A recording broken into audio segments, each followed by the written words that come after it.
Hi, I'm comic artist Brenda Hickey. You might know my work from My Little Pony and Agretzko, and your childhood was trash if you didn't play Legend of Zelda.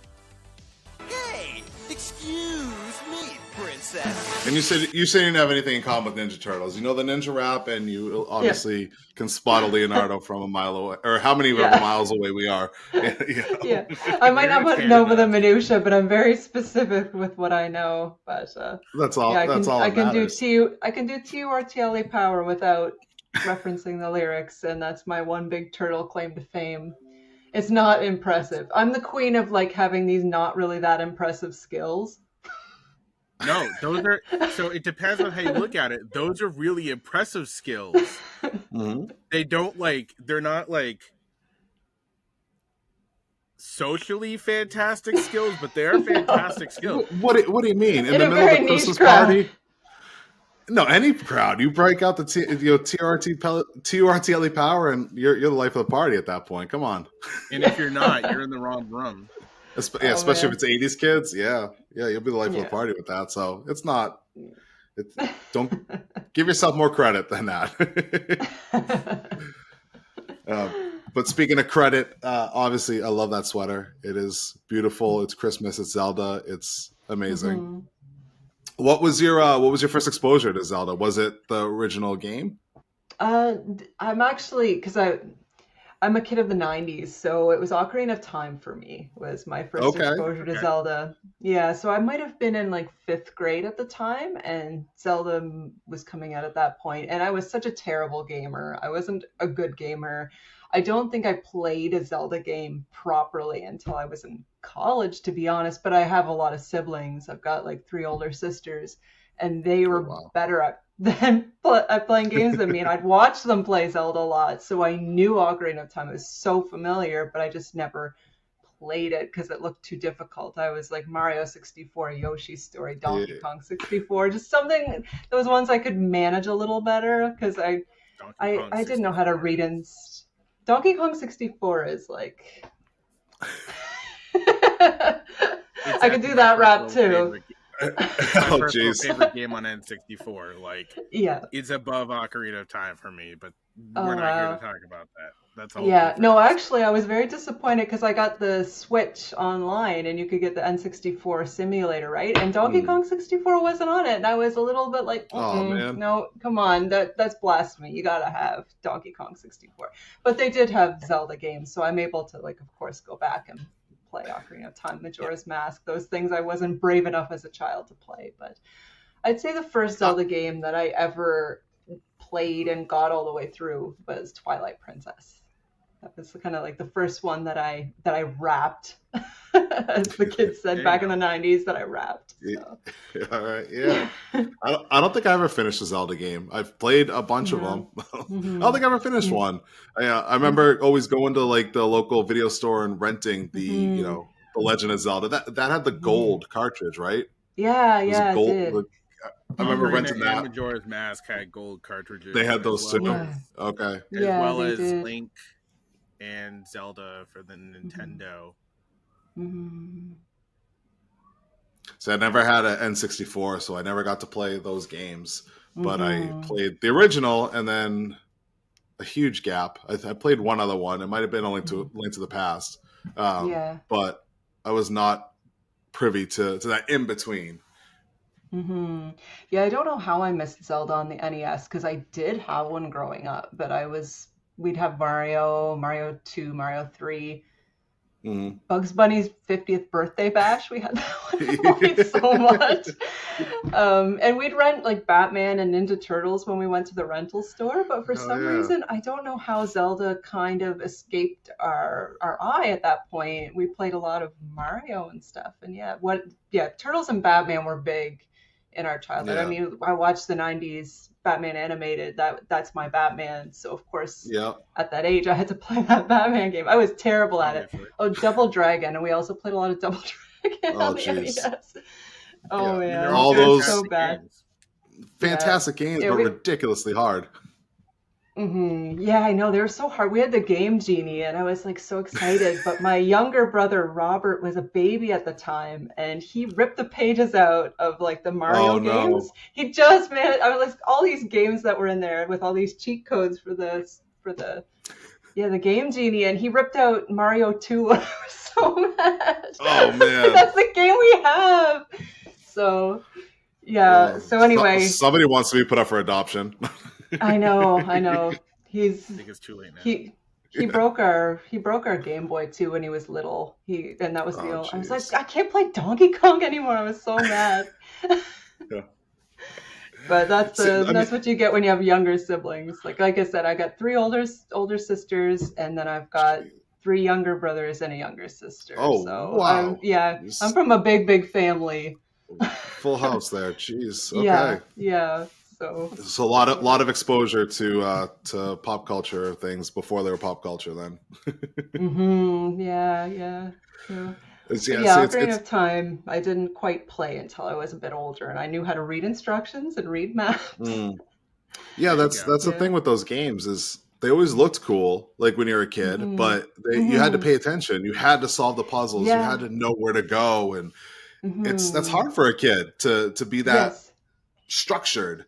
Whereas like Donkey Kong or Mario, you can kind of just flail around and do whatever because it's very linear. Whereas like the RPGs were a little bit more all over the place.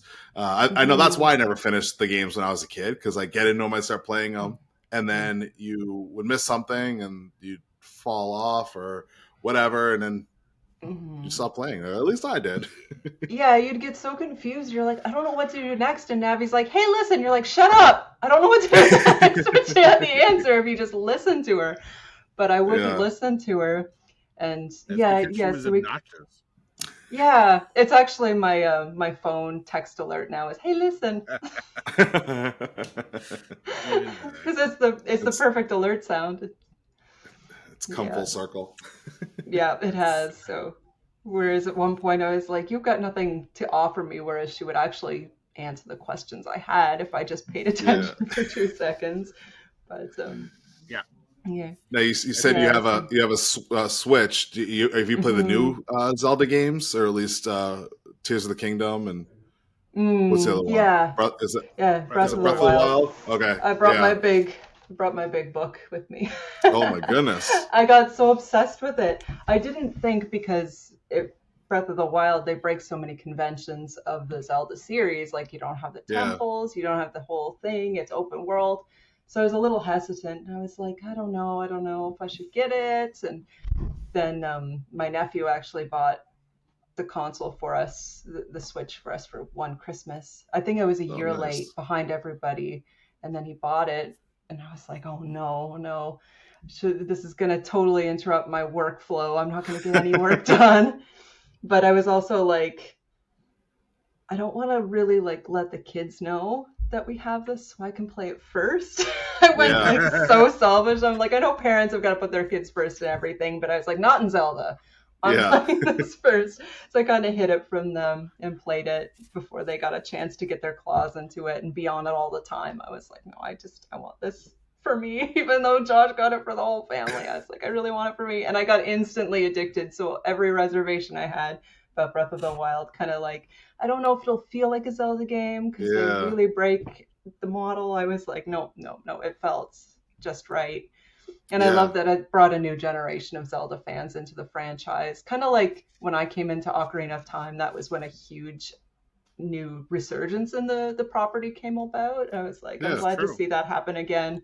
The next cycle of it, like, this is the next game that's really going to get people excited about this franchise. So I didn't get that, but I did pick up Tears of the Kingdom. I haven't finished that. Like I said, I haven't finished a Zelda game ever, but I do like the mechanics and you know how they've updated it and like the modern take on it. I really appreciate that. I'm very curious about. I forget the name of it, but the fact that we have our first Zelda game where you play as Zelda. Yeah, Echoes of Wisdom. I'm actually getting it for Christmas, but I'm not supposed to know about it. It's supposed to be a surprise. Oh, okay. But I'll be playing that. Yeah. So I played the remake of Link's Awakening. So as much as I haven't played the NES ones or the Super Nintendo ones, I did play the remake, and the style is so charming. So I'm really happy to see them bring that adorable. I know, they're so cute. I was like, when I got that for Christmas 2019, and I got lost in that one because I was like, oh man, this is way better than playing on my Game Boy or my Game Boy Color. And I was like, this is weirdly, like, it looked fantastic, but I was like, this is so adorable. I just got lost into it, and then my 11-year-old actually just recently beat that too. Because he got a Switch from his brother, so he has started, and his brother got him Link's Awakening to get him into the Zelda games, and he's like become obsessed. That's awesome.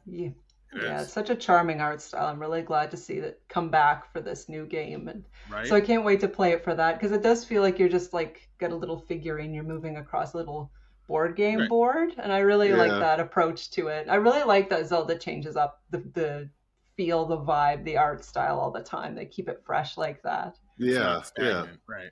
Yeah. It doesn't feel old and stale. It always seems to reinvent itself while keeping the core Zelda alive. Yeah. Like, it's fun to get those direct sequels like Majora's Mask and Tears of the Kingdom, but you get those ones like I still remember when Wind Waker came out and everybody was so upset about the art style, but it kind of became its strength, like, and I just feel like because they chose that art style, it never aged the way other games do, and it's so charming that it's like, everybody wanted this dark, gritty thing, like evolution of Ocarina of Time, Majora's Mask, realistic, and then they got this cute little, but it's so good, like when you play it, and the heart of it and the story of it is just, I don't know, it's like Wind Waker. It's such a good, I can't believe how much people hated on it when it came out. It's like, it didn't warrant any of that. It's such a good game. It's so cute. It's the same reason people hate on anything that's slightly that's different from what they're expecting. They're like, this is what I was expecting. Weird. Your expectations were very wrong. I don't know where you got those and why you made those your life expectation. Because I thought the cell shading that they used in Wind Waker was a fantastic, like, because that was very popular at the time. Like, it was like, but it gave it a new life, and you weren't in it.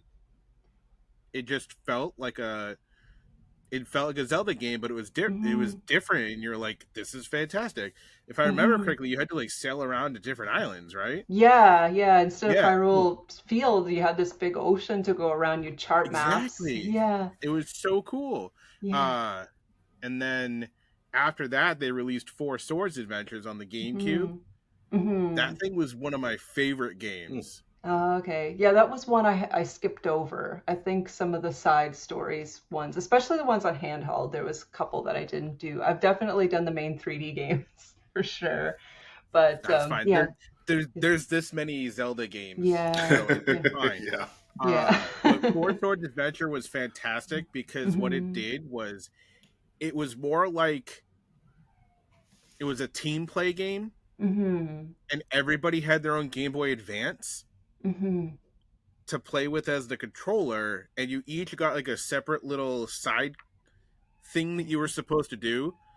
So like one of them would be like be the person with the most rupees at the end of the level, and you get like a bonus little thing, and it was really cool. And you had like the four links on the screen and everything like that, and you had to like work together as a team. And I was like, this is fantastic. Because it was just something totally different using your Game Boy as a controller on your GameCube on a large TV, right? Right. But that's the weird stuff that Zelda has done over the years is they throw something out there and it almost seems like they don't care if people trash on it, because in the end they know they put a lot of time and effort into it, and the people who actually take the time to care about it absolutely love it. Yeah, like I know one of my favorites for a while is Skyward Sword, and a lot of people hated on that, but I loved it the instant it came out. Even on the janky Wii controllers, I was like, I don't care, I love this so much.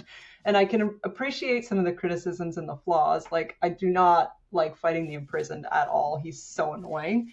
And the kind of the repetition of it, but I'm like, I don't know, just the look of it, the fact that it's got the full orchestra music for the first time in a Zelda game, and it's got the cuteness of Wind Waker with the expressiveness and the bright colors, but it's got the realistic style, so it's kind of doing its own thing a little bit. And I just love Groose. I think he's hilarious. He like makes that game for me. That scene where he like falls in the sky after Link and grabs his leg and they're just screaming. I'm like, okay, this is like my favorite thing ever. I just love it so much. And also too, he has a redemption arc that he like makes the friendship with Impa, and he like really grows close and becomes an ally. I'm like, yeah, I like this. He like starts off like a Gaston character, kind of like rival. But then he turns into your pal, and he's really good, got a good heart at the end. So you're like, oh, I just like that. I just like Groose's little side story.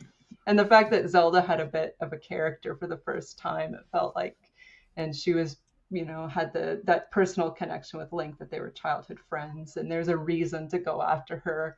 It just was like, I don't know, I love that Zelda too. She was just really charming, and you're kind of always following her and just missing her all the time. So I really enjoyed that. I could do without Fi though. Jeez. I played that game. I don't remember anything about it. I played that one like 3 times, I think. Oh, wow. So, yeah, and I don't know if it's 3 times on the Wii and then once on the Switch because I got the HD, but I don't know. I just like it a lot. I like this story. As much as, people are like, oh, the world's not connected and you're in the sky and you can only access the 3 different areas in the world and you have to go back and forth and back and forth. And then they're like, it's boring. And I'm like, I just like it. I don't care what you say. I mean, to each their own with that stuff, you know? Like, when I was playing Tears of the Kingdom, I found myself just running around for hours, like, collecting, like, apples and sticks and like just farming stuff, and I'm not even doing the mission. I'm not even doing anything that's progressing the game. I'm just having fun, pretending it's like real, and I'm living like my life in it. Or, you know, how many hours have people spent making constructs in that game? You know, where they got like full on like cars and planes that they're making and all these wild things. Like it's a whole different animal at that point where, you know, it takes on a life of its own outside of being just, you know, a video game that you got to go on a storyline for. Yeah, and the fun thing about Breath in the Wild and Tears of the Kingdom, of course, by design, is that everybody approaches it very differently. So I was always bad at the construct thing in Tears of the Kingdom. I try so hard, spend all this time. I remember Troy coming down watching me playing it, and I was doing this side quest where you have to get the musicians across the water. And so I have to make them a boat, and I'm trying, I gotta meticulously put this together and blah, blah, blah, put these little Zonai bits on it and make it go across. And I got all the people on, and we instantly sank. I was like, no. And Troy just laughed. He's like, I'm really glad I witnessed that. That was hilarious. There was so much build up, so much care for you to just sink. So when I see the constructs people make, and they're just ridiculous, and they can just do all these crazy things, I was like, no, I sunk the people on the quest. I'm not gonna. But it's all fun. I'm not going to use the word murder, but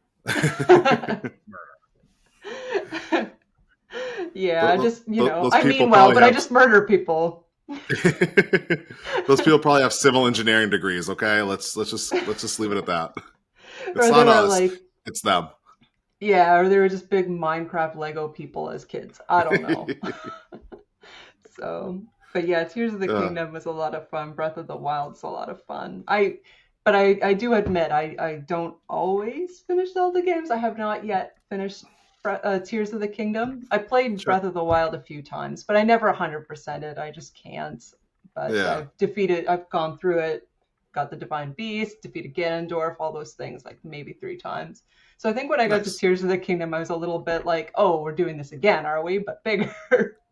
So, yeah, it took a little while, but I got into it until, yeah, I had to fight Ganondorf at the end. And I'm notorious for this, and Troy always makes fun of me. He's like, you get to the final boss, and then you're like, oh, I think I've got other things to do. Like, I should probably get back to work and not play as many video games. And then I just drop it. He's like, just finish the game. I'm like, I don't know why. I get scared or something of the final boss. And I was just like, I can't. He's scary. I tried defeating him. I died. I gotta put it away. I'm too stressed. And he's like, just finish it. And I was like, I can't. So bad. I think I've done that more often than I haven't. Like Final Fantasy VII, like there's a save point right before Sephiroth, and I think I've gotten there like 5 times. I think I've fought Sephiroth once. Right. So I'm not alone. Thank you. No, you're not. I've talked about it before, and I get there, and I'm like, I'm a 98%er. Like I've beaten that game 98%. I've been playing games since I was like 6, 5, somewhere in that ballpark, and I think I've actively completed less than 20 games total. Right. I'm probably in the same boat. Yeah, it might even be like closer to 15. Link to the Past is the only Zelda game I've beaten. Oh, okay. Yeah, so it's a good one to beat. Yeah. What's that? I said it's a good one to beat. Oh, good. Yeah. Yeah, I haven't beat Tears of the Kingdom, and I've played Minish Cap twice and never beat it. But I think Minish Cap is so cute, and then I get to the end and something happens. Like I just get this urge, like I've been playing too many video games. I gotta get back to work. I can't. And yeah, even my 11-year-old son is after me. He's like, Mom, play your game and beat Ganondorf. I'm like, no, leave me alone. My 11-year-old beat it, and he's like, you have Breath of the Wild, right? I was like, yeah. And he's like, have you beaten it? I was like, nope. No, I have not beaten Breath of the Wild. I haven't even opened Tears of the Kingdom. I got that for Christmas last year from my brother, and I was like, on to the stack. Yeah. Right. Life gets in the way. Life at least takes up time. At least with Final Fantasy VII and all that, it's the RPG and stuff is one thing. My problem is I'll play a video game and you'll get deep into the game and then I won't play it for months, and then I'll pick it up to go play it again and I'll forget all the controls. Yes. and I'll just get my ass kicked. Yeah. I know, that happens to me all the time. I mean, not that I play a ton of games, but when I do, it's always this. I don't think I ever bet Donkey Kong 64, for instance. I've never beat it, but I've seen my siblings do it a lot of times, so I'm like, maybe that's the reason, is I just see other people do it, and I feel like, well, now there's nothing to go for because I know what happens. I don't know. That's an excuse. You already beat it vicariously. You're good. Yeah.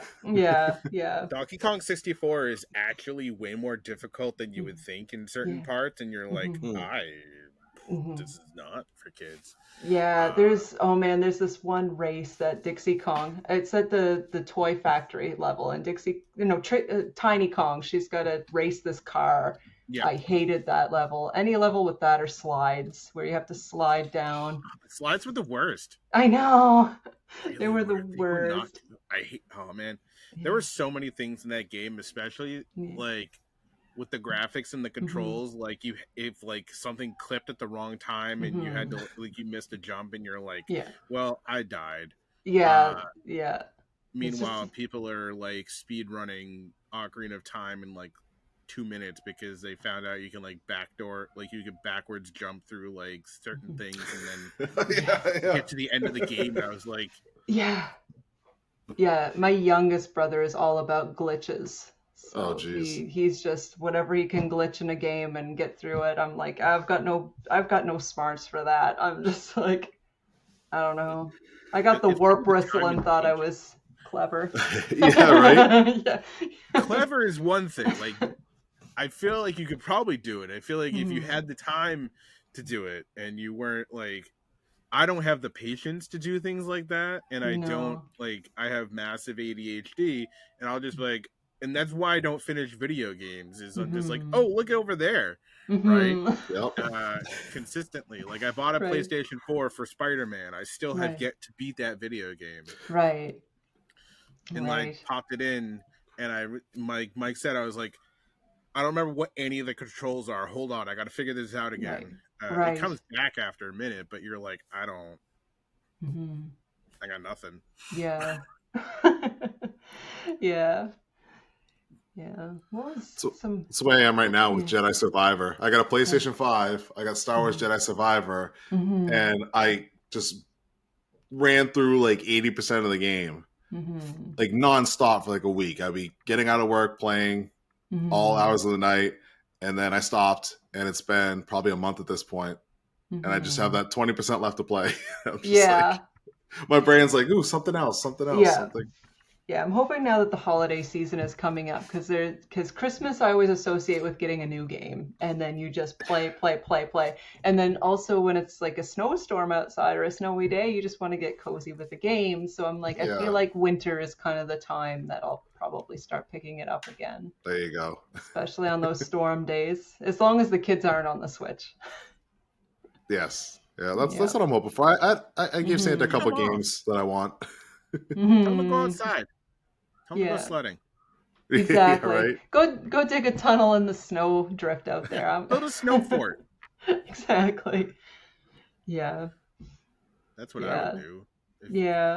I only had the one Switch and same. Had time to actually tell my kids to do that. I could tell them to do that, and then I'd be like, I've got like 50 things to do. I don't have time to actually sit down and play video games. So Yeah. But, yeah.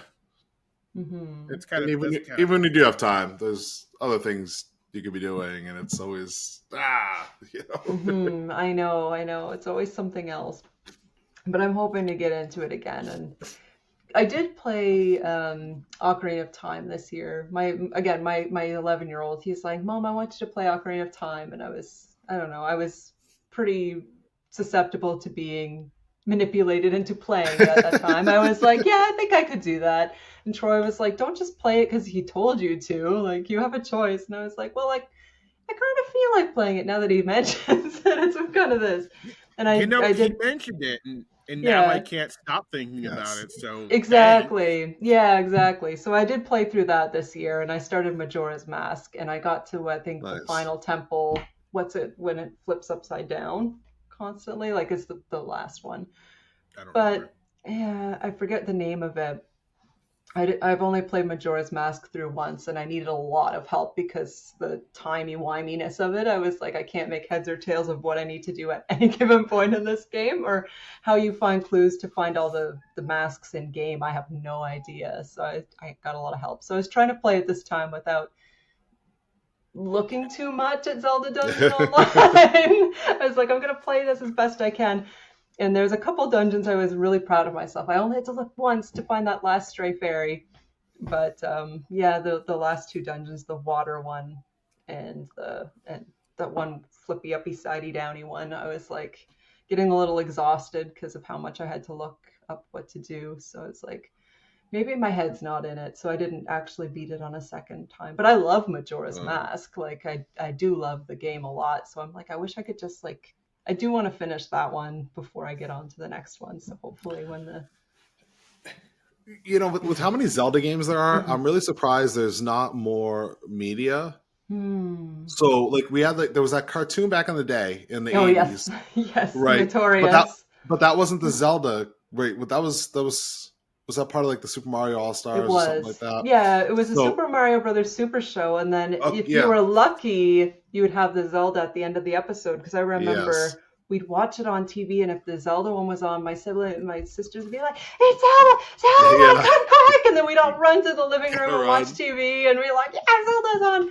It was so bad, but we were so obsessed. It's hilarious. But all the games, and that's the only media we have. Outside of the games, it's like no movie, no other series. I feel like we deserve. What's that? There's mangas. Yeah, the mangas, but they're I mean like actual like moving picture media, not not paper. I'm very surprised at that. I'm happy that after how many years, Jack Specific has given us like Zelda figures. Yeah. Because I've always wanted those as a kid, and we finally have some decent ones, and reasonable prices too. Yes. I'm still dying for some Chrono Trigger action figures. I'll probably never get those. Yeah, I mean, even Mario doesn't have a ton of media outside the video games because they had that '90s movie that was horrible and traumatized me as a child because it freaked me. It freaked me out when the Goomba's head shrunk. I couldn't handle I couldn't handle that at all as a child. So I have trauma from that. But yeah, there wasn't anything else with Mario, like the Super Mario Brothers Super Show, and then that movie, and then there was a Super Mario World cartoon. Yeah, with Yoshi. What? There was a Super Mario World cartoon. Yeah. Okay. And Yoshi was calling Luigi Mama. Oh yeah. Yeah, and they made they basically it's Mario and Luigi and like everybody gets kind of like stuck back in time. Okay. So they live in like a prehistoric time with like cavemen and Yoshi, and they do crazy there's an entire episode dedicated to them inventing a telephone system and Peach being like an old-timey phone operator. It's bizarre, but that was what it was. And it had the catchiest it had one of the catchiest theme songs, so like it's in my head and has been I know decades. Right? Yeah. But so how did I not know this? Because I knew Super Mario Brothers Super Show, but how did I not know this? There's the one with Captain Lou Albano, and then there's the Super Mario World cartoon, and then there's like a third cartoon. Then and they all intertwined with like Captain N and the Game Master. Oh yeah, I remember Captain N. Had Zelda on it, but then there was a Zelda one, and so on. And I think there was just the one Zelda cartoon. Yeah. I have I'm having like weird fever dreams about like another animated series that wasn't that one, but I don't think it really exists. I'd have to look it up. Yeah, as far as I know, there's not. I mean, there was the PC games, which were horrible. Just a joke among the fans. And the what was it? The CDI game. Yeah, is that the one where he's like, oh, those are the faces of evil, Link, and he's like, I wonder what Ganon's doing. Like those are those ones. Like, yeah, they're so bad, but hilariously so. Yeah. I still can't believe like that one is the one that I can't believe it got made. I'm like, that one is weird. I've never. That's like the one I haven't played. Actually, let me rephrase that. I think that and like the 3DS ones. I haven't played those. Yeah. I did do the Link Between Worlds one. I played that one, but I only played it through once. So I don't remember it very well. It was when my son Nathan was first born. So I remember there's a lot of times he'd fall asleep on me and I'd just be there playing my game. So which perfect for that time, having the little handheld game. So I was stuck on the rocking chair anyway. Where was I going to go? Might as well save Hyrule. There you go. My kids never fell asleep on me. So so like I have friends with pictures of their kids like asleep on them playing video games, and I'm like, my kids would never do that. You're like not fair. That's exactly what it is. I was like, I want to play video games with my kids sleeping on me. Like I can be quiet. Yeah. I won't wake them up, but I don't even get that opportunity. It's so rude. How dare they? Children. That's what I said. And then it turns out you can't really yell at your kids when they're like, you need to sleep this way. And I'm like, I'm just happy they're sleeping. So it was kind of like a give and take. Yeah. Exactly. So, there's that. Yeah. Yeah. So I do remember I liked that one. It took a while for me to get into it. But once I kind of got into it and the world was a bit bigger, you could kind of do the thing. I would like to play it again. I just am really bad with the 3DS, DS games for some reason. I just can't seem to get around to or stick with it. I don't know why. Jeez. So according to Google, there's 21 Zelda games. 21, okay. Mainline games. Apparently there's also spin-off games such as Hyrule Warriors. Yes. And Cadence of Hyrule, but 21 mainline games. That's insane. And Link's crossbow training. I never played it.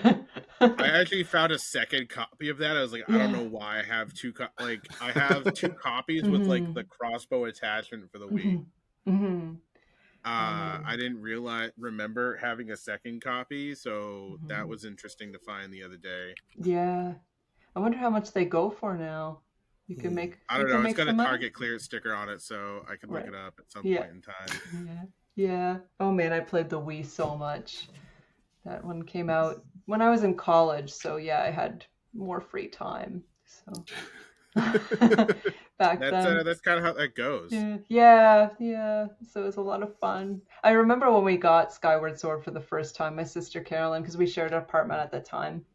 My sister Carolyn and I were living together, and she comes home. She's like, "I got your Skyward Sword." We're like, "Let's put it on right away. Yeah, let's play it." And we're trying to find the loft wing, and Bruce is like messing with us, and we're like getting so into it. Like, this is so cool. And then we get this, and we're like, "Who's visiting?" And my poor mom and dad, they were visiting because they wanted to give us their old sewing table, and they're trying to help us out and do something nice for us. And we're like, "Get out of here! We're playing this game. We don't want this sewing table." Trying to save Hyrule again. Yeah, it's like, Gru stole my loft wing. You don't understand. I can't get it back. He's being a jerk. Oh, jeez. And they're like, we thought you'd like to do, because my sister was into cosplay at the time, so they wanted to give her the sewing desk. So it was a thoughtful thing for them to do, but we're just jerks. I don't know. Playing our game, go away. Don't understand. I know, the timing was just bad. We're like, we just got this game, we want to play it so bad. Yeah, I mean, you're excited. Like, everybody's been there. Everybody's had that feeling in that moment where it's just like, I need to just escape from the world for the next however many hours, at least 10, and then I'll see you on the other side. Exactly. Yeah. If they gave us a call at least first and said, "Can we come over?" It's like, maybe not tonight, but they just kind of cold. Oh, see, that's on them. So. That's on them. You're exonerated. Don't worry. Okay. Like, you shouldn't just randomly pop up at someone's door unless it's an emergency. Come on. Yeah, no, it was an emergency sewing table. But that seems like a valid emergency to me. Yeah. No, it was a lot of fun. How are you gonna make your tunics? Yeah. Playing Skyward Sword. Like, I remember, like I said, doing Twilight Princess was my first time I played a Zelda game all the way through, and I remember liking it back then. I was like, I really enjoy it, but Skyward Sword really, I don't know, kind of emotionally resonated with me because of the characters, the way they were, and the colorfulness. And I did replay Twilight Princess because I'd only played it the once, and I was like, I should give it another chance. And I had tried to replay it, but I kept getting the sumo wrestling part wrong. And so I was like, I should just try again. Like, I not give up because I can't get the sumo wrestling thing. And once I played it past that and realized what my mistake was, because I was still like, why is the sumo wrestling still bothering me after all these years? And I realized it's because you had to press and hold the A button and not just tap, tap, tap, tap, tap. And that's why I wasn't catching it. It was like, that is the stupidest thing to get caught on. But I figured it out, and then I got to the next bits, and then I really, really enjoyed Twilight Princess. The dungeons were so much fun. The boss fights were just like some of the most fun I ever had in a long time playing the boss fights. So it's like, I love this now. Like, I kind of was indifferent for a lot of years, but that's kind of a shame. Like, I knew I always liked Midna, and I knew I kind of liked some of the vibes, but I forgot about the dungeons and the bosses and how great they were in that game. So I was glad I did revisit that one and got past the sumo wrestling part because of my stupid mistake. So you go finish. Oh, no, I'm fine. Go ahead. I was just gonna say, I came home one day to my brother playing that game. So like his first real Zelda gameplay was Twilight Princess on my Wii, and I was like, he had just like came home, opened it, and like decided to just start playing on my Wii. I came home and was like, dude, what are you doing? He's like, playing Twilight Princess. I was like, I hadn't even opened it yet. What are you doing? Yeah. He's like, can I keep playing? I was like, yeah, that's fine, whatever. Yeah. Still, ask me first, dude. It's like the sewing table. You gotta ask first. Right. It's not a big deal. You just gotta ask first. Yeah, exactly. Video games should come with door hangers that say "Do not disturb" and and the video game graphics, so people know. Okay. Yeah. They're playing Zelda. We better back off. Yeah, it's like, this game just came out. You gotta understand. I'm unavailable for the next few weeks. Yeah. Don't book anything with me. Don't. If it's a Zelda game, it says go away. If it's like Super Smash Brothers, it says come on in and join the party. Yeah. No. If it's Zelda, it says, hey, listen. Yeah. You're not welcome. Hey, listen. Hey, listen. You're not welcome here. Go away. Go away. Yeah. Too funny. My 11-year-old, I use, so my partner loved Ocarina of Time because she had an N64 and played all the time with her younger brother. So her and I do that, hey, listen to my 11-year-old. He's like, oh, I don't even understand why. And then finally, like, I showed him a video of it and he's like, oh. I was like, yeah, now you get it. He's like, I am listening, damn it. Yeah, I know. He's like, oh. So he at least understands the joke when we make it to him, and he still hates it. But that's what you do to an 11-year-old is you annoy the crap out of him. Exactly. They do it back, so it's all fair game. You get in a bunch of good licks now because for the next 7 years it's going to be hell. At least that's what I hear. That's funny. But we have Switch and we have Switch Online, so he started playing Link to the Past.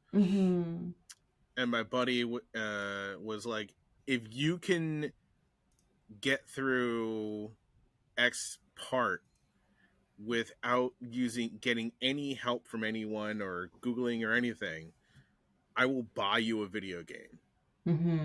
So he was very determined. He gave up 2 days later because he realized Link to the Past isn't easy. Like he thought like Link's Awakening was pretty easy, but it's a good first game, right? It's not too long and everything like that because it's just a remake of a Game Boy game and they could only be so long. So he's playing Link to the Past and he gets frustrated all the time, and it's absolutely hilarious because he's like, I'm stuck at this part, and me and my buddy are just like, yeah, and like I can't get past this. I was like, yeah, it's definitely gonna be a pain in the butt. Yeah. So you try to pseudo ask us for help and ask us things. We're like, oh, so what have you done? He's like, and he's 11, so all video games now have a 55-minute tutorial that tells you all the things and basically gives you hints at any point in time you need. Yeah, and old games aren't like that. They don't handhold. They do not handhold. A attacks, B jumps. Go. If you're lucky. Yeah. No, you had the manual. You had to read the manual to tell you that. I know. Yeah. Yeah, I kind of miss those old manuals because I remember when you get the game and they had all the illustrations of how you do the ground pound and how you push a box, and I love those illustrations. I couldn't wait. And the first time I opened a game, they didn't have one. I was, oh no, I'm so sad. Where's the tutorials? And they used to be thick too. They were so thick. Yeah. I'd look at the Yoshi Story one, the Zelda one, Mario 64. I was obsessed. I loved it. Yeah. Well, that's what you did. Is you opened the game in the car, and then you read the manual on the way home. That mean that it wasn't dark out. Otherwise, you read in between when you had the light from the street lights, and then got half a sentence every street light. Yeah. I just like looking at the sprites, when they show you the enemies and describe them and stuff. The old Castlevania games and stuff like that. I just like looking at that, the weapons you can get. Yeah. They were fantastic. You got so much more back then. Now it's you buy a case and it's a code for a digital game, and I'm like, yeah. Why? Oh my god! Where's the illustrations of him pushing boxes? I want it. I don't even get a disc, a cartridge or a disc anymore. Come on. Yeah, good old Zelda. Let's see. There's probably. Yeah, I've got this. I think it's got some of those old illustrations in it. And I was like, yeah, it just brings me back. Ocarina of Time. Or maybe it's in the art book, because I also have the art book. I just didn't get the blue one. That's the only one I don't have is the blue one. Oh, geez. Okay. There are lots of Zelda books. And some of the old strategy guides had some fantastic stuff in there. Outside of the actual walkthrough. Yeah, they have all the... That's so cool. I love that. Yeah. I love this. I love these books too. Good for reading and learning, but also you can attack a guy with it if you need to. Yeah. If you throw a book at him, it's actually gonna hurt. Exactly. It's not light reading. No, not at all. Yeah. No, I love those books. They're so well done. Yeah. The old strategy guides were fantastic, and I really enjoyed when they started making like the thicker ones that gave you like almost like mini art guides in there as well, and like extra stuff, and like the nice hardcover bound ones. And I was like, it's like almost double the price, but it looks so much cooler. So yes, I'm getting that. Obviously, yeah. Troy got the Cult of the Lamb game because he was on the book, so he got the game that had the art book in with it. So it kind of was a little bit of that throwback to that. I felt it's this cute little addition to it. It's like, oh yeah, we need more of those. It's adorable. Yeah, I really liked it. So yeah, with all the nostalgia bait that's coming out nowadays, we need more of that stuff. Exactly. I'm a sucker for it. Yeah. Do you guys collect Amiibo at all? Or I've got the Zelda ones, but I've only got a couple of the other ones, like maybe a few Mario ones, but I've got most of the Zeldas at this point, just not the 8-bit one. I was heavy into Amiibos when they first started coming out, going to like stores when they opened to like get the stupid ones that were always sold out. So it was like me and the sea of people who wanted to buy like 5 of them, and I'm like, I just want one. You guys make it so I have to do this. I just want the one. So I actually was going through recently, and I was like, I have a lot of Amiibos. 95% of them aren't even open. Like because I didn't have a 3DS when I was buying them, or a Wii U, so I couldn't use them. And then by the time I could use them, I was like, they're already boxed up in like somewhere. I was like, it was poor timing. It was either I had them and couldn't use them, or I could use them and just didn't know where they were. And now I'm finding them, and I'm like, why do I have 4 copies of Toon Link? But then I end up with like 4 copies of like many things, like a lot of things. Right. But I never got into those. Those were originally companions to games, right? Like it would give you like in-game like benefits or perks. Yeah. Okay. Yeah, that's what I thought. Yeah, I always thought they were cool designs and concepts. I never had the games to apply them, and I was always an action figure person. So if I was going to have a figurine, I wanted to move.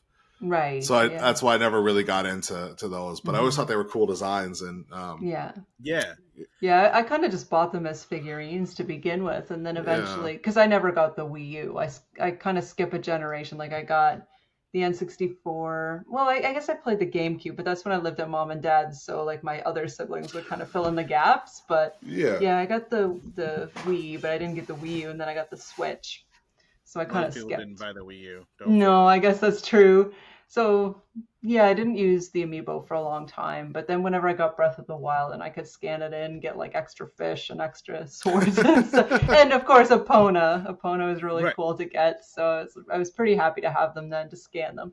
And now my 11-year-oldest friends come over and they all bring their Switch and they're like, Nathan's mom is the one that's got all the Amiibos. I'm like, that's weird that it's the mom, but okay. I'm not mom, so it's usually the dad. This is our generation, where we are the people who have all the cool things that the kids want, because we never grew up and we just became adults with kid desires but adult monies. So it's the best of both worlds, or the worst, depending on what side of the coin you're on. I guess I just laugh at myself because all the other mothers, they talk about sourdough bread or something, and I'm just like, I got Amiibo. You want to check them out? They're like, I don't know. So no, I mean, they're all lovely mothers. I'm not saying anything against that. It's just I'm like, I'm just weird no matter where I go. I'm always the strange one. So you're not here. Among the mothers, like birthday parties are always a little bit awkward because it's like, so what do you do? I'm like, I make comics and I like video games. They're like, oh. When are you gonna get a real job? Yeah, well, it's like, well, I can't. It's awkward. I can't just go over and talk to the dads. but none of the moms want to talk about this, so I don't know. Whenever, so I've had like the reverse where I end up having to talk to a lot of moms because like when I take my 11-year-old to like birthday parties and stuff, it's like all the moms, but then there's me, and I'm like, so I'm in like the reverse, and they're like, oh, what do you do? And I'm like, I that's do true. all these things, and I just look like a massive child in real life, like constantly. Like I have tons of cartoon shirts. I have like hats that are literally like my favorite hat right now is Wally. Right. So, like it's like I'm obscure. a massive child, so people are like, oh, he's whatever. So I have to like fight the opposite where I'm like, I don't really want to talk about sourdough, but also at the same time, you know. No, I had sourdough. I don't know that that's a great example, but you know what I mean. No, it weirdly is. You said that, I'm like, look, I was at a funeral recently where a sourdough conversation broke out during like the eating portion after the memorial, and I was like, this is like a weird, there was like a lot of people in it too, and I was like, there's a lot of sourdough conversation right now in like what to do with like the scrapings off the top, and I was like, the what now? I have no idea where this is going. I was like intrigued, so I sat there and like just looking and listening, and I had no idea what was going on, but I was like, this is weirdly involved. I am not anywhere qualified to be in this conversation, but yeah, I do like cooking, but I'm not great with bread yet. I can make pizza dough by hand, but that's about it. Good. That's good. Bread's a pain in the butt. Yeah, I only figured it out because in COVID, everybody was figuring out yeast and bread, so I was one of those. Yay! Hey, look, no, yeah, but I'm sure the pizza comes out fantastic. Yeah, it's good. It's good to be able to get your pizza craving dealt with without always doing takeout, which I appreciate. So. And when I'm kneading the dough, I'm thinking I'm earning this pizza. There you go. Right, that you feel better about indulging in the pizzas because you work your butt off to physically to make it. And then you shape it in the shape of the Triforce, and then bake it. Exactly. I mean, you can make pizzas in Tears of the Kingdom, which is pretty fun. So, nice. Yeah, trying to get the cheese. I think you have to do a side quest to unlock the cheese because you have to like.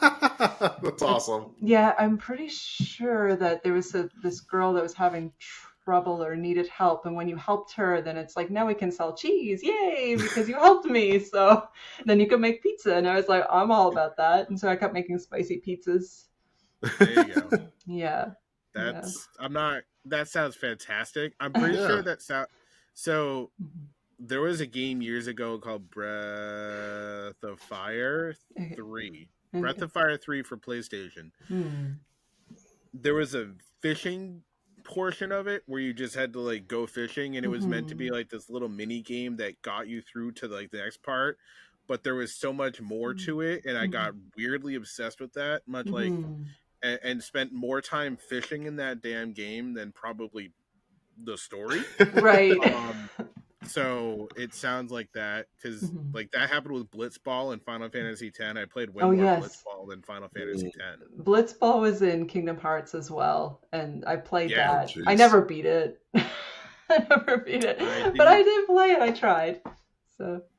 Blitzball was weirdly addictive, but yeah, Tears. Knowing you can make pizza in Tears of the Kingdom now, I'm kind of like, all right, well, maybe that's so cool. But yeah, that's funny. I do love the stuff. I love the cooking aspect in Breath of the Wild, Tears of the Kingdom. And then you find like special recipes so you can make cakes and monster cakes and stuff. So I do a lot of the cooking. I'm like, oh, what?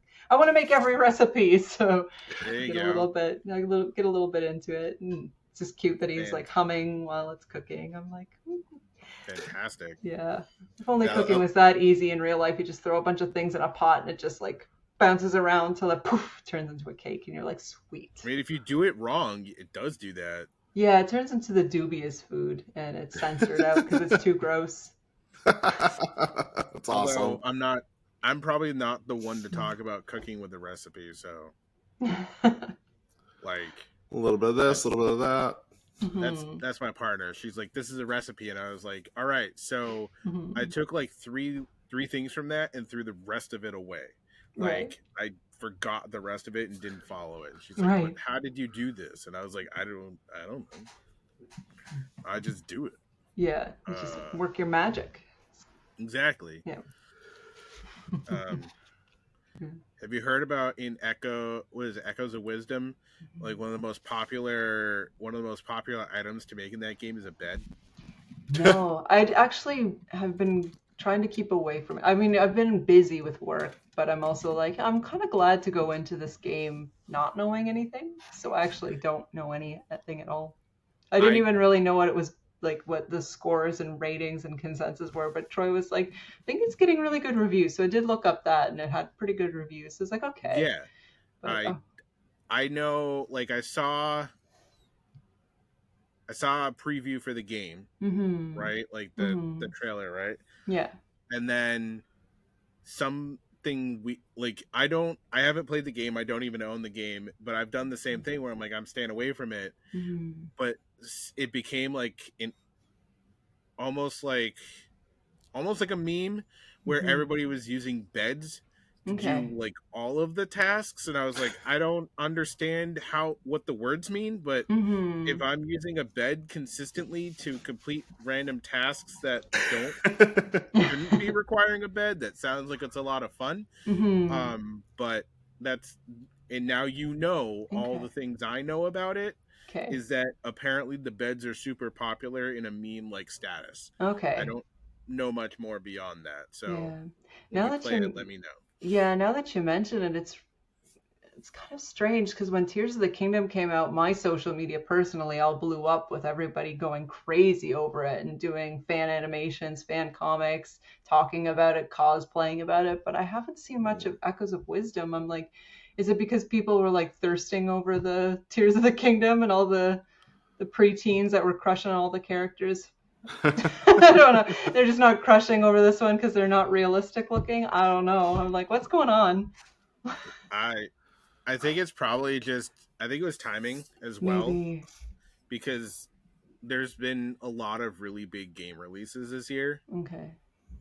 So at least that's what the internet tells me. I don't have time to play any of them, so I just have a backlog of like 1,000+ video games that I'll get to. Yeah, I've got so many. I've got video games like Majora's Mask I want to finish, and then playing Echoes of Wisdom, and and then Troy's like, you gotta be Ganondorf, so I've got these 3 things I'm building up, and then I've got this big book pile to read. So it's like, yeah, this is not what I'm gonna do over the holidays, and it's just way too much to do over that short period of time.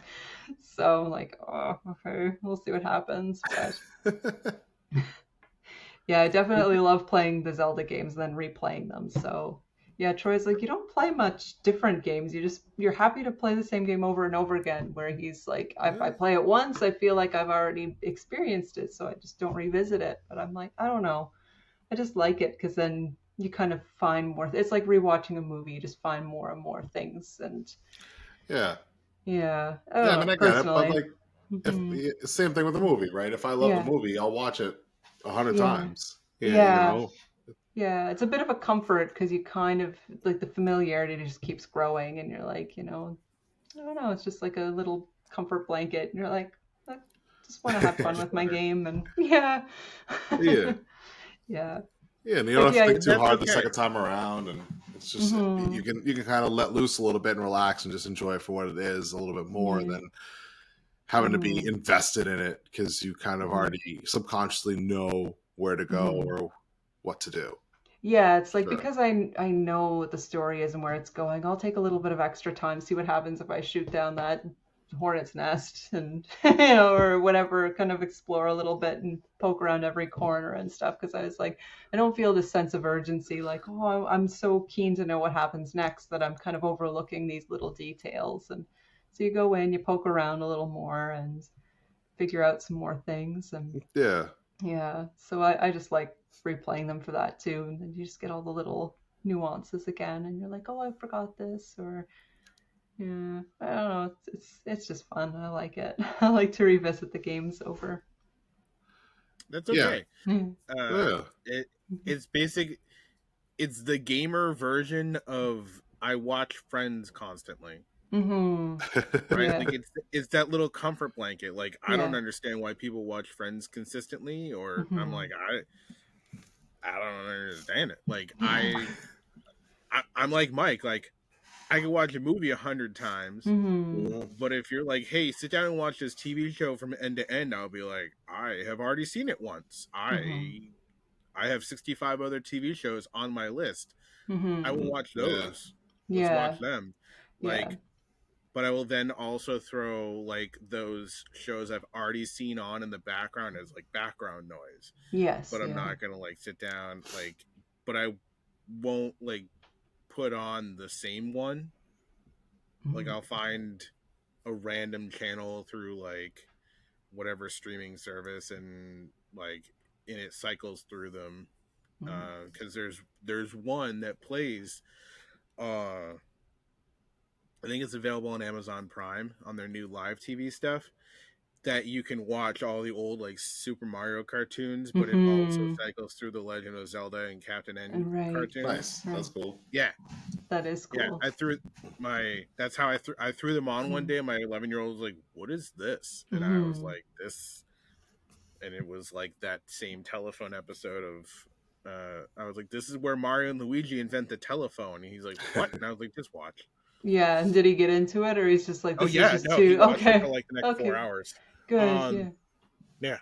And then I keep putting it on because I'll see that like those other shows are on there. Like that happened to just be a block of like Super Mario World, and then like and then it like went into like Super Mario, but then like Captain N will be on, and I'll throw those on, and the Zelda one, and I'll throw that on as well. He's really good about picking up those things that like we just throw at him because they're nostalgic to me and my partner or whatever, and he seems to soak up most of it. Yeah. I don't think we've run into very many things that he hasn't actually liked. Yeah, my 11-year-old can be a little more curious about the things that I bring up, and I'm like, why are you interested in this? It's so silly. And he's like, I just think it's funny. And whereas whereas my stepkids, they're 18 now, and they were always a little trickier. It's like sometimes you'd luck out and they would be interested in what you were showing them, but other times it would be like until they came to it on their own, then they wouldn't be interested. So they would be a little hit or miss depending on, because you're like, I think you'd like this, and they'd be like non-receptive, and then later on. Like it happened with Invader Zim. Troy tried to show it to them, and they were like disinterested. And then a few months later, come by, I found this thing called Invader Zim. I tried to show you that, but okay. At least you came to it. At least you came to it. Yeah, I'm glad you found that. At least you came to it. But yeah, Nathan would be like, play Yoshi's Story, and like I said, he's like, play Ocarina of Time. I want to watch you play it, and play Majora's Mask. I want to watch you play it. But that's so cool. Yeah, he's played Breath of the Wild, but I don't think he's played a lot of Tears of the Kingdom. And he enjoyed Breath of the Wild. He beat it. He really liked beating Lionels, and he was making fun of the fact that he was better at fighting them than I was. And I was like, okay. Yeah, that's what my 11-year-old did. He's like, all right, so I've played Breath of the Wild, and I've done this. And I was like, how far have you got? I was like, all right, so I put the game in. And I think I played like half an hour. And then it got pulled away to do something else, and haven't put it back in my Switch yet. Right. And he's like, I go further than you. And you're like, well, I have to make your suppers every night. I got to clean the dishes. I got to go to work. I got to clean up the house. Make sure you're getting your baths and showers and whatever, and pack your lunch. Check your homework. What'd you do today? Breath of the Wild. Yeah. And did you even do your chores? No. Exactly. Do your chores. Exactly. Yeah, and do mine so I can play video games. Exactly. Why don't you do the dishes tonight, and then I can play Tears of the Kingdom? Exactly. How's that? It's difficult with a family. It is. By the time the kids are in bed and I can do or watch whatever I want, I'm usually passed out within a half hour anyways. Yeah, and I find if I do play it, if I'm like, okay, Nathan's in bed, it's time for me to go, I can play my game, and then I stay up too late because you just get on it and you don't want to do just an hour and you're there a couple hours. What's over this last mountain? I gotta know. And I just saw a dragon in the distance. I have to see what this dragon's about. And then you're exhausted. It's 1 o'clock. You feel like you're just like dead. Your eyes are burning. You're like, one more mountain peak. I gotta see what's over that. Let me just finish this one task, and then it barrel rolls into another task. That's exactly even cooler. You're like, I gotta find out what happens here. And then, you're like a Goron needs a rock roast. I can't go to bed. He needs rock roast. They need to eat. They need to eat. Damn it. I know. This is why I've played more Animal Crossing, because it doesn't happen. That doesn't happen in that game. You're like, I've done my stuff for the day. Sure, I could continue walking around and maybe catch a couple more fish, but beyond that, I'm like, nah, I did my hour of gaming. I can put this down and go straight to bed. It's funny, as much as I love like Star Wars games or Zelda and stuff like that, I find myself playing more of the games like Tony Hawk or like MLB, because I know, okay, I can pick up Tony Hawk and I can play for 20 minutes and it's non-consequential. Same with the MLB game. I can do a whole nine inning game in about 20 minutes. So it's like, okay, it's non-committal. Yeah. And there are also games where if I have to stop in the middle and shut it off, no big deal. Whereas if I'm in the middle of a quest or on something, it's like, I gotta finish this. I gotta kill this boss. Or I gotta find this item. So it's a little bit more time consuming to sit down and play the other games. But I think if you take all the time added up, I've played more of like the Tony Hawk stuff, like 20 minutes here, 10 minutes here, all added up, way more than, the hours that I'll sit there consecutively playing the other games. Yeah, one of the things I really appreciated about Nintendo Switch, their online for the Nintendo 64 simulator, is that you could create pause screens. Like you could do the save game in the software, but then the Switch had like this create starting point. Yeah. And then you could be in the middle of a dungeon and you would save it there, and then you would come back and it would be right exactly there. And I mean, confession, I did use it to cheat a little bit. There'd be like this part in Majora's Mask, you had to follow one of the witches and hit all these targets, and if I missed the target, I would save it, and then if I missed the target, I would go back to the save before I missed the target. So I got like this perfect score because I kept like saving it right before. We've all done that. That's fine. Yeah. We've all done that. I was like, I love this. If I fall off, if I'm trying to climb this stupid wall that's shifting and I keep falling off, then just save it before I go to the next connecting point. So if I fall, then just open it up again. So I used that a lot once I kind of figured out, you can do this so that you don't have to always restart, do it over and over, and it gets tedious. So I was like, oh, thank goodness for that. It's a brilliant feature because how many times, like when you're a kid and your parents like turn that off and you're like, I can't. You gotta. I can't. Parents don't understand. Parents just don't understand. And it's like. Even nowadays with like modern stuff too, like my wife's not a gamer or in the comics or anything like that. And my daughter would be playing a game and she's like, oh, get off. And my daughter's like, hold on. And my wife would be like, no, right now. And I'm like, no, honey, you don't understand. Give her like 5 minutes. Like she needs to just get to this point. Then she can save. It's not, or else she's wasting all this time. And it's just she'll have to start at the beginning again. Yeah. And the other thing is we understand that because we had to live through it. So we understand it. Our kids are like, I can't pause a live game. Like, we understand it. Like, sure, I'm still going to be like, I know you're in the middle of a tournament of Rocket League, but it's 10 o'clock. You gotta go to bed, kid. Like, I'm sorry. Like, I understand most of the time, but there's still limitations, right? It's like, I always go do this. Yeah, I always try to give my kid this, like, okay, you got 10 minutes, so whatever you're doing, wrap it up. And then I give him 5 minutes. It's almost, okay, it's time to turn it off. He's like, just a second. And then it's another 10 minutes. And you're like, I saw you start a new round. Yeah.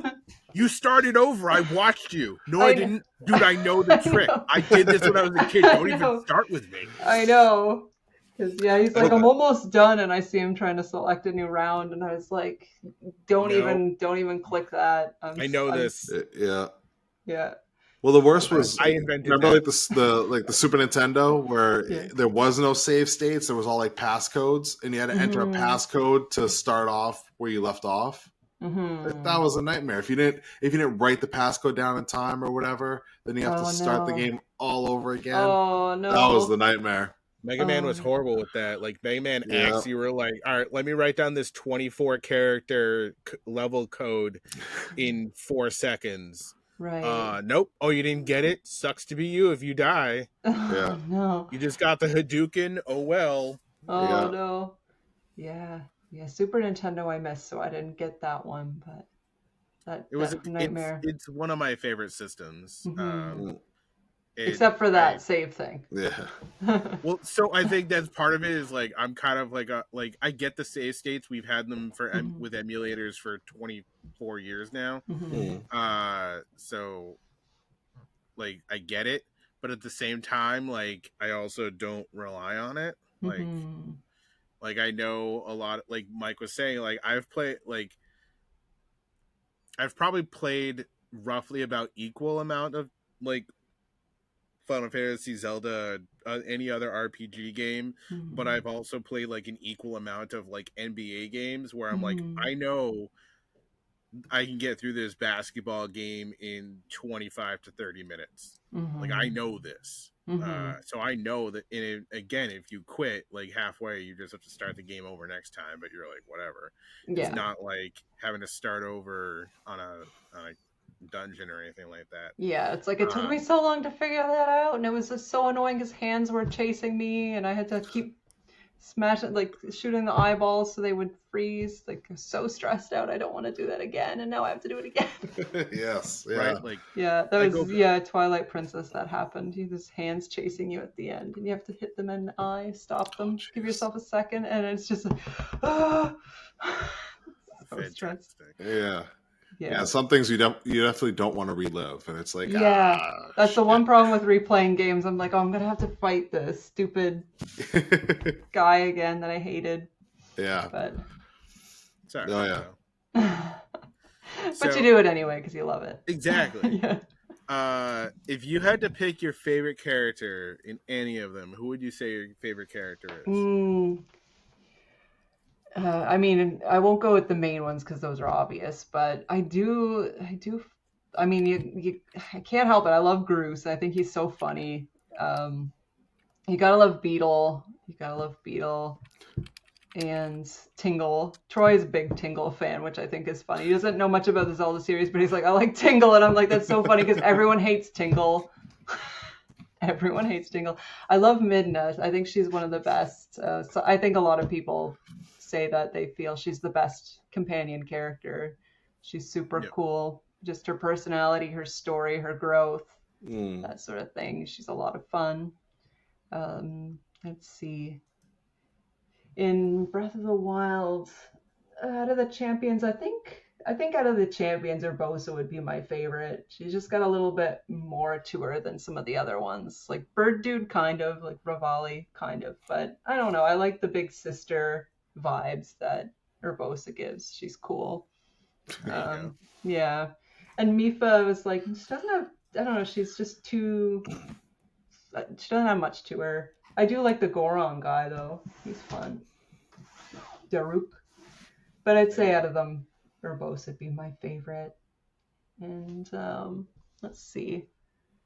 I mean, Tears of the Kingdom is a lot of reused characters. And I didn't get too fond of the Zonai characters. I like the Yiga clan leader. He's really funny. Koga. Yeah, I love that Zelda's full of so many weird, quirky characters. It really is. Yeah, just so many weirdos. Mallow. I love Mallow and Twilight Princess because I was like, why is this baby so snarky? Like, she was just so unimpressed. Like, you're doing the tutorial, you're doing the sword moves, and he's just like, oh, that wasn't a stab if you get it wrong. And I was like, instantly like, what's up with this rude baby? He's so awful. But I also loved him. And then he becomes like this entrepreneur, opens a shop, and and he's just always berating you because he's like, if you stay in the shop too long, he's like, time is money, and if you're gonna just stand there, you're wasting both. Like, he's just always mean, and he's just got these fat cheeks. That's awesome. And he's glaring at you. Mallow's hilarious. It's like, who taught this baby? Like, what is this evil child? I don't know what this is, but I love it. It's so weird. It's amazing.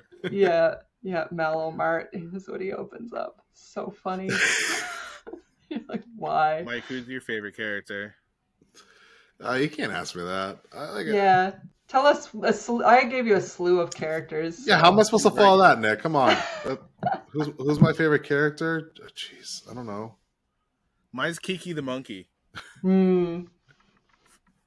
Kiki that monkey in Link to the Past was like, here, get through this maze. And I was, while it's under trees, and I was like, the first time I hit it, I was like, the what now and the where? I don't, but it's always kind of like, I've always looked at the monkey like, I like you, and I don't know why, but that's it. And there's something charming about the monkeys, though. Like, Twilight Princess had a monkey quest in the first dungeon, and the monkeys help you, and you have to free monkeys. And so same with Majora's Mask. There was a monkey part where the monkey was gonna get killed by the Deku Scrubs, and you're just like, I like the monkeys. They're just charming. So I agree. I haven't played that one, but yes, monkeys always. I at least suggest Link to the Past. It's on the Switch, and it's on the Super Nintendo Switch emulator. So, I mean, it's not like you don't have access to it. Yeah, it's just making the time for it, and obviously, because it is a time-consuming game, not like Breath of the Wild or whatever, but it is that old style, like, you will get stuck. You will get stuck, and you will get frustrated, but you're gonna like it. But at least it's not. But it's not Link. The Adventures of Link. That game was so bizarre. I remember playing it. It's like the one I think I own a copy, but I'm like, it's not like was like, I'm gonna play this game. It was like, I own it because I own literally all the other ones. I might as well just own it. But that, I think, like, I've played it for like half an hour to an hour tops my entire life, because I just not a fan of that weird style of game, and I'm not alone. It was good finding that out older, when you're like, people are like, oh, I hate Link. Thank God. Yeah. I thought I was the only one. Yeah. I was not. Good. Yeah, so no favorite ones for you there, Mike, or? Like I said, I didn't play a ton, so I can't remember most characters from games. Period. So I mean, I'll have to go surface level, and I remember Link, I remember Zelda, I remember Ganon. So one of them, I guess. Yeah. I guess I don't know. I didn't like 21 games. I probably played like 3 of them. That's it. So, and even then, they were so far back, out of my memory. And even Tears of the Kingdom, I didn't play that I didn't get too far into that before I had to put a pause on it. And the last game I played was Star Wars, and I can't tell you half the people's names in that I played. But that's way more convoluted. It was like people talking about characters like Game of Thrones. I was like, look, I'm pretty sure there's like 4 names, and you guys are just making the rest up. Like, I can't keep any of these people straight. Give me an actor name, and I'll know who you're talking about. But don't give me the character name. I should have just made up a name and been like, that's my favorite Zelda character. Right. Anyway, like I said, I've played them. The ones I've played multiple times. So of course I got a little bit more familiar with them. So. It also sounds like you've played them more recently than either one of us. So like it's that, and I've always had like a weird affinity for Zora. Maybe it's just because I like swimming, so I always enjoyed Zora getting the flippers. Right. Yeah. I was a Goron fan, just because they're down to earth, kind of fun loving, silly. So yeah, I like the Gorons too. The Zoras were cool, but I was always like, I was that weird kid where everybody's like, all the young girls are like, oh, Legolas is so cool. I'm like, I think Gimli's fun. Like, come on, where's the Gimli love? So I was just that one that I was like, come on, where's like the fun loving down to earth one? I'm rooting for that guy. Like the pretty one's fine, but you know, they get all the attention anyway. Yeah, they'll be fine without me fawning over them too. I'll go after this. I'll go be a pirate. Yeah. Yeah, so I always like the Gorons. But yeah, the swimming stuff is a lot of fun. Not that the water temple's a fan favorite, but I think it is, and it isn't for ironically the same reason. What do you say, Mike? I used to hate swimming levels because you don't know if like, can I drown? Or yeah. not? And then that to find out. Yeah, no, because that anxiety and panic as like you're going, and like some of the games will like the screen will start to like slowly like darken. Mm-hmm. Or you'll hear like gulping noises, and you'll like get anxiety, like shoot, swim faster. I can die. Mm-hmm. Yeah. Or I can't get up to the surface fast enough. Like I died so many times in Mario 64 because you get hit somewhere near the bottom by like a clam or the eel, and then I'm gonna swim up, and then he's like dies. And you're like, I always hated that. Sorry. I always hated Mario. That stuff. Yeah, and it was like, I don't know, swimming levels are always a little janky, so I don't know. It's always a little hard to get around in them, especially those early 3D games. Yeah. The navigation too. Yeah, it's a little difficult. Yeah, they were trying their best, but it was early days. Couldn't have it all figured out yet. So. Yeah. They had to be horrible so that we could get better stuff later. That's really all it is. Yeah, they had to walk so we could run. There you go. Really expensive beta testing. Yeah. Yeah. But yeah, no, those the swimming levels were always not good. Mm-hmm. Yeah, not for me. It's all good though. Good. They always had the best soundtracks though, so it's like you were frustrated, but you're like, it's a good jam though. Yeah, you know. I'm infinitely frustrated, but at least my ears are having a good time right now. Exactly. I'm frustrated, but oddly soothed by this beautiful soundtrack. Right. That's the thing that like I think Zelda's done a lot of like. Sure, there's the normal song that everybody knows, but there's lots of great sounds across all of the games, and then when you get the ocarina and you're like made to play it, and I was like, all right, that's kind of cool. Like the music feature is definitely something that, I don't know, just adds that extra dimension. I remember being a kid and like watching my siblings play Ocarina of Time, and they play like the Bolero of Fire, and I was just like, this is just a cool song. I just like it's like that's fun. I just want to learn that one. I mean, there's what was it? There was a show sometime recently. I want to say it was America's Got Talent, but it was like there was a woman who was dressed up as Zelda who played an ocarina and was like trying to win with it. That's fun. But it's like an internet personality who's like known across the internet for that exact. Freckled Zelda. That's it. Zelda. Okay, I'll have to look that up. It's funny because whenever my stepdaughter Hayden was in elementary school, there was like the talent show or whatever that the school is holding, and of course there's like you get the kids that are really good at piano, and of course with our region, a lot of kids doing river dancing and tap dancing. There's always a river dancing, tap dancing kid, and then Hayden goes up dressed in the Halloween costume of Link, and with an ocarina and plays some songs. And she's like, you bring it up to her now, she's like, oh, that was so cringe. It was so cringe. But I was like, listen, I was hearing kids in the audience singing along with the like the different songs we were playing. It's all those lullaby and stuff for the time. Don't worry, we got you. Exactly. Even if the other kids didn't, they're just not cool enough. Yeah, we got you. Yeah. It's like, no, I heard kids humming along with you. Nobody was humming along with the river dancer. You're good. So, yeah, there you go.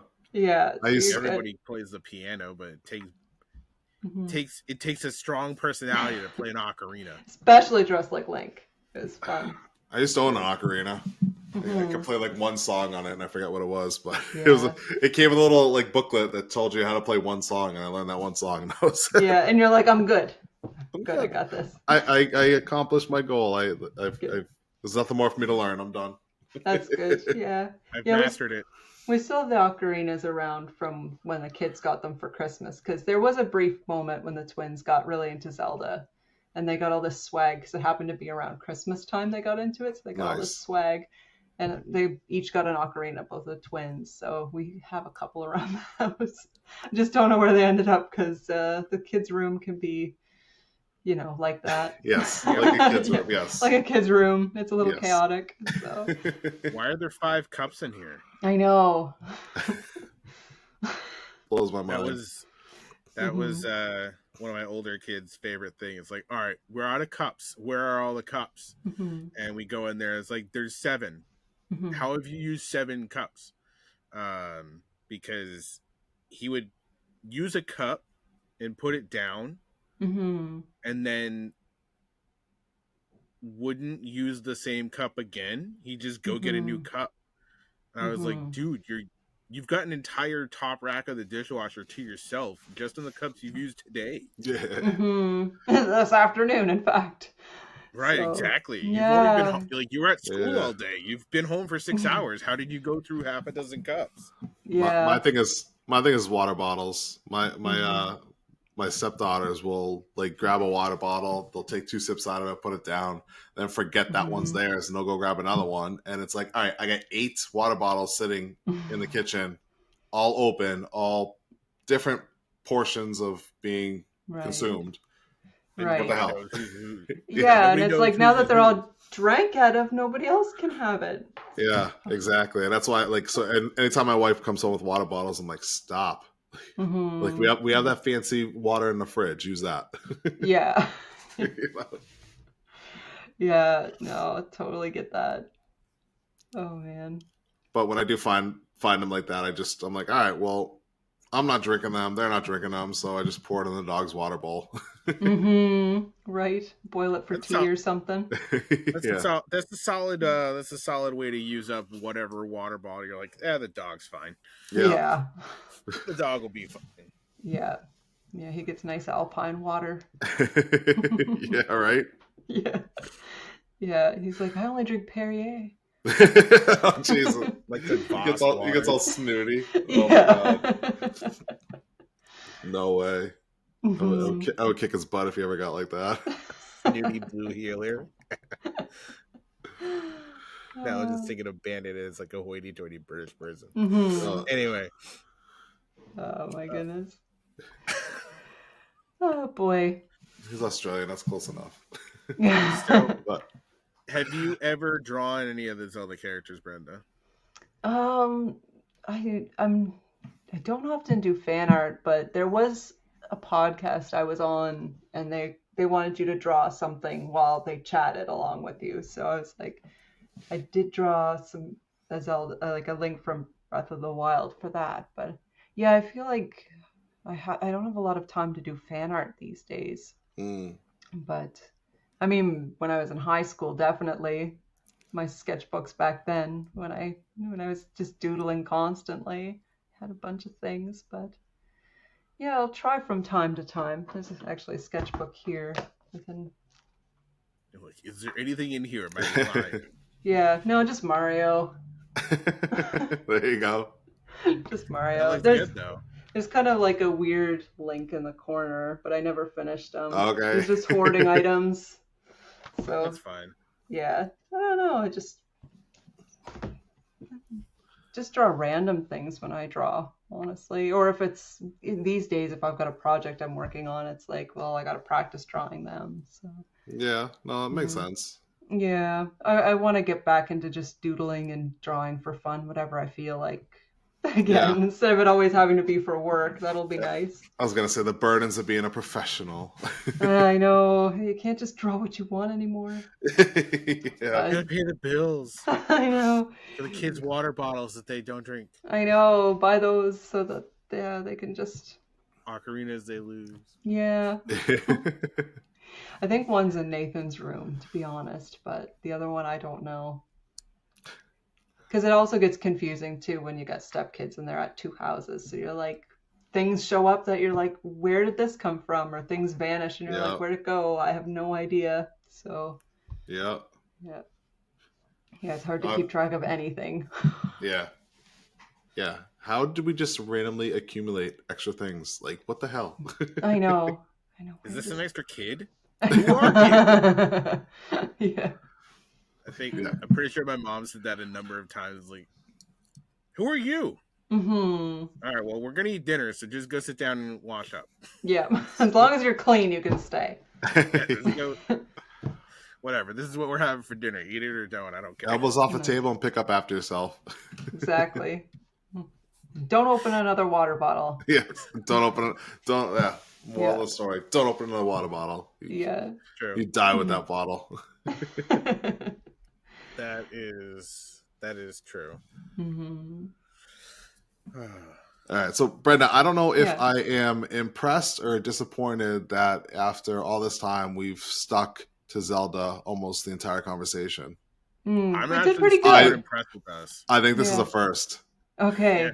I know we did get on tangents here and there, but generally I think we brought it back. Those tangents were barely left to center. Like, okay, they weren't like 90 minutes of episode, and I think we've got like 80 minutes of Zelda. Okay, perfect. It's never happened before. Out of 38 episodes, this is the first. I don't think we've talked 80 minutes about anything. It's just all lasered in. I'm lasered in. To be fair, most episodes start here, and then somehow we talk about Ninja Turtles for an hour, and we're like, "What the hell just happened?" So yeah, well, I think we did pretty good tonight. Yeah, I don't think we even brought up Turtles until now. Well, we did say you look like Leonardo. You look like Leonardo today, right? And I can rap to you RTLA Power, which I don't need to subject anybody to right now.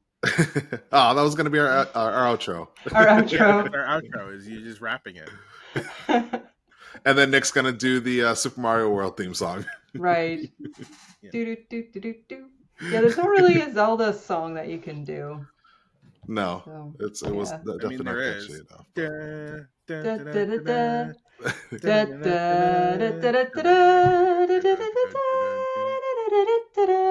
That's pretty good. Nick, you were terrible. But that was pretty good.